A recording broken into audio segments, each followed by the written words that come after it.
Di balik kabut malam dan suara gamelan purba, tersembunyi ajaran hitam yang ditulis dalam lontar terlarang, Aji Pangleyakan. Inilah kisah calon arang, perempuan yang menantang para dewa dan mengutuk satu kerajaan. Pada masa pemerintahan Raja Erlangga di Kerajaan Daha, hiduplah seorang janda yang terkenal dengan kebengisan dan kekuatan gaibnya. Namanya Calon Arang, seorang perempuan sakti dari desa Girah, penganut ilmu hitam dan pemuja Durga, sang dewi penghancur. Dari tahun ke tahun, namanya menjadi bayangan kelam yang menakuti rakyat di seluruh tanah Jawa Timur kuno. Calon Arang menguasai ilmu Pangleyakan, ilmu hitam tertinggi, yang konon berasal dari naskah kuno bernama Lontar Aji Pangleyakan.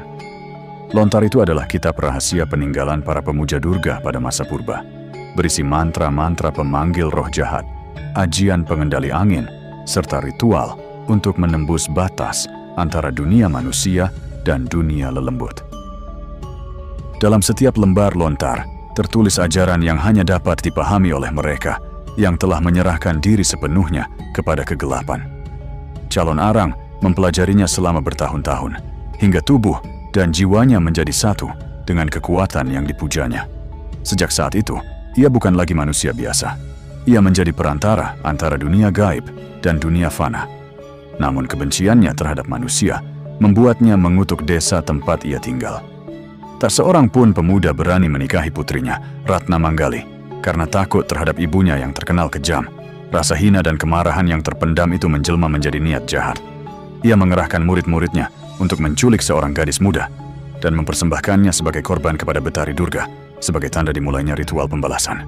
Di malam yang paling gelap, di pelataran Pura Durga, darah korban mengalir di atas batu persembahan. Angin berputar seperti badai, kabut turun dari hutan, dan api obor bergetar tanpa arah. Calon Arang membuka lontarnya, Aji Pangleyakan, dan mulai melantunkan mantra yang telah dilarang selama berabad-abad. Langit menghitam, bumi bergetar, dan dari antara asap dupa muncul bayangan yang tak dapat dijelaskan. Sejak malam itu, kutukan Calon Arang turun atas desa Girah. Sungai berantas meluap tanpa hujan. Setiap percikan air membawa penyakit dan kematian. Wabah menyebar cepat tanpa dapat dijelaskan oleh tabib atau pendeta. Rakyat menyebutnya tulah dari Durga, balasan bagi mereka yang menghina sang penyembah malam. Kerajaan Daha gempar. Raja Erlangga mengutus pasukan untuk menumpas Calon Arang, namun tak satu pun kembali hidup. Dari kejauhan, rakyat melihat nyala api di langit Girah. Bukan api manusia, tetapi nyala dari mantra Pangleyakan yang menari di udara. Raja Erlangga kemudian meminta nasihat Empu Barada, seorang pertapa sakti. Empu Barada berkata, Calon Arang berbuat demikian karena putrinya tidak ada yang mau menikahi. Kita harus memakai kasih sayang, bukan hanya senjata. Empu Barada lalu mengutus muridnya, Empu Bahula, untuk menikahi Ratna Manggali. Ratna menerima pinangan itu, dan Calon Arang pun senang karena memiliki menantu seorang empu sakti. Pesta pernikahan berlangsung 7 hari 7 malam. Di tengah kegembiraan itu, Empu Bahula menyelidiki rahasia kekuatan Calon Arang. Ia mendapatkan informasi dari istrinya, Ratna Manggali, bahwa kesaktian ibunya bersumber dari kitab sihir Bhairawa, yang selalu dijaga dan dipakai sebagai bantal saat tidur. Pada malam hari, ketika Calon Arang tertidur lelap, setelah 7 malam pesta pernikahan, kitab sakral itu, Lontar Aji Pangleyakan, berhasil dicuri dari bawah kepala Calon Arang. Saat menyadarinya, kemarahan Calon Arang mengguncang langit. Ia memanggil kekuatan kegelapan untuk menghancurkan siapapun yang menghalanginya. Namun tanpa kitabnya, mantra Pangleyakan kehilangan arah. Api yang keluar dari tangannya kembali membakar dirinya sendiri.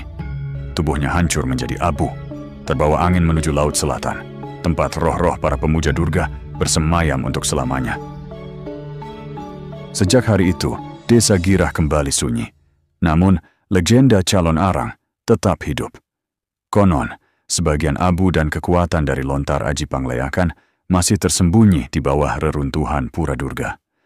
Dan ketika malam tertentu tiba, suara mantra dari abad ke-11 masih terdengar samar di antara desir angin dan nyala dupa.